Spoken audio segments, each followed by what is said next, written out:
नमस्कार, आप देख रहे हैं खबरी चौक। लेकर हाजिर हैं हम इस हफ्ते की बड़ी खबरें। झूठ बोलने के आरोप पर भड़के नरेंद्र सिंह तोमर। नए कृषि कानूनों पर राज्यसभा में शुक्रवार को बीजेपी और कांग्रेस के बीच जमकर बहस हुई। कानूनों पर झूठ बोलने का आरोप लगाने पर कृषि मंत्री नरेंद्र सिंह तोमर ने दीपेंद्र सिंह हुड्डा को डांट दिया। दरअसल कृषि मंत्री नरेंद्र सिंह तोमर केंद्र सरकार के कॉन्ट्रैक्ट फार्मिंग कानूनों पर राज्यसभा में बोल रहे थे। चर्चा करने के दौरान उन्होंने कहा कि पंजाब में तो कॉन्ट्रैक्ट फार्मिंग का ऐसा कानून है जिसमें किसानों के जेल जाने और 5 लाख के जुर्माने के प्रावधान है।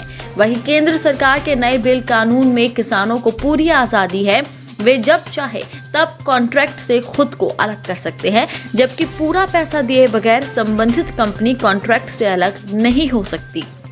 कृषि मंत्री तोमर के इस बयान पर कांग्रेस सांसद दीपेंद्र सिंह हुड्डा ने विरोध जताते हुए झूठ बोलने की बात कही, जिस पर कृषि मंत्री ने पंजाब के कानूनों के कागजात हिलाते हुए कहा कि कान खोल कर सुनो और अगली बार जब कृषि कानूनों पर बहस हो तो पढ़कर आना। मोदी की भतीजी को नहीं मिला टिकट।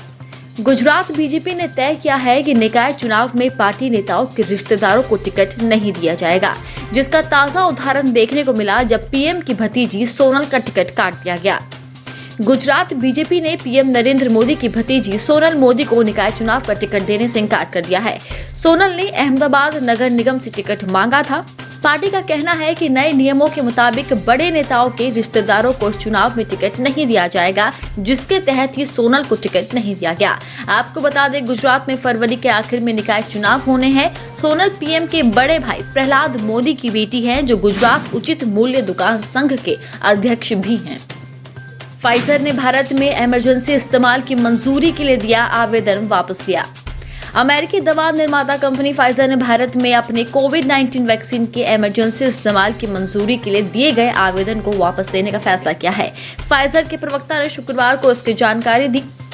फाइजर के प्रवक्ता ने कहा कि कंपनी ने अपनी कोविड-19 वैक्सीन के इमरजेंसी इस्तेमाल की मंजूरी की मांग करते हुए 3 फरवरी को ड्रग नियामक प्राधिकरण की विषय विशेषज्ञ समिति की बैठक में भाग लिया।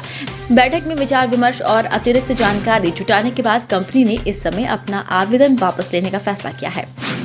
चीन को लेकर बाइडेन सरकार का बड़ा बयान। अमेरिका के राष्ट्रपति जो बाइडेन ने चीन को लेकर बड़ा बयान दिया है। अमेरिका के राष्ट्रपति जो बाइडेन ने बृहस्पतिवार को कहा कि चीन द्वारा पेश की जाने वाली चुनौतियों का अमेरिका सीधे तौर पर सामना करेगा, लेकिन साथ ही देश हित में बीजिंग के साथ मिलकर काम करने से भी नहीं कतराएगा।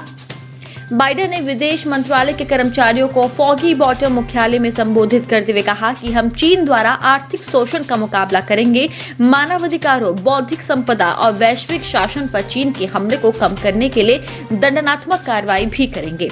चीन को लेकर उनके प्रशासन की नीति कैसी रहेगी, इसके संकेत देते हुए उन्होंने कहा, लेकिन अमेरिका के हित की बात आती है तो हम बीजिंग के साथ मिलकर काम करने को भी तैयार है। हम अपने सहयोगियों और भागीदारों के साथ काम करके अंतर्राष्ट्रीय संस्थानों में अपनी भूमिका को नया रूप देकर हमारी विश्वसनीयता एवं नैतिक अधिकार को पुनः प्राप्त करते हुए देश के अंदर स्थिति बेहतर बनाने के लिए काम करेंगे। सलमान की राय। किसान आंदोलन को लेकर जहां विदेशी हस्तियां अपना पक्ष रख रही हैं, तो वहीं भारतीय हस्तियों ने इसे आंतरिक मामला बताकर प्रोपेगेंडा न फैलाने की सलाह दी। अब बॉलीवुड एक्टर सलमान खान ने भी बहुत ही समझदारी के साथ किसानों के मुद्दे पर अपना पक्ष रखा।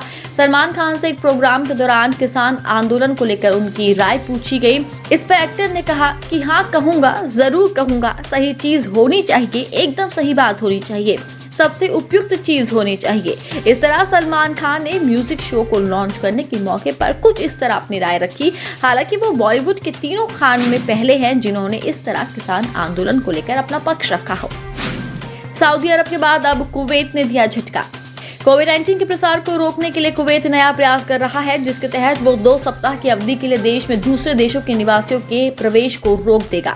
समाचार एजेंसी सिन्हुआ की रिपोर्ट के मुताबिक बुधवार शाम को कुवैत सरकार की बैठक के बाद सरकारी प्रवक्ता तारिक अल-मज़रीम ने इस बारे में घोषणा की।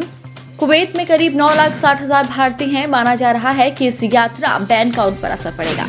लाल किला हिंसा और शाहीन बाग प्रदर्शन के बीच मिला कनेक्शन, धर्मेंद्र सिंह हरमन गिरफ्तार। 26 जनवरी के दिन राजधानी दिल्ली में किसान कॉन्ट्रैक्ट परेड के दौरान हुई हिंसा को लेकर दिल्ली पुलिस ने जांच तेज कर दी है।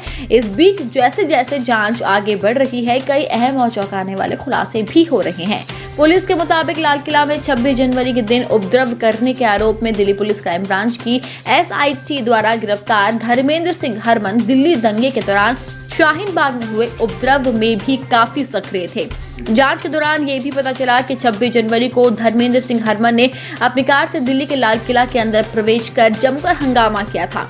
बताया जा रहा है कि इस दौरान उसने किसान उपद्रवियों को लाल किला के भीतर जमकर उपद्रव करने के लिए उकसाया भी था।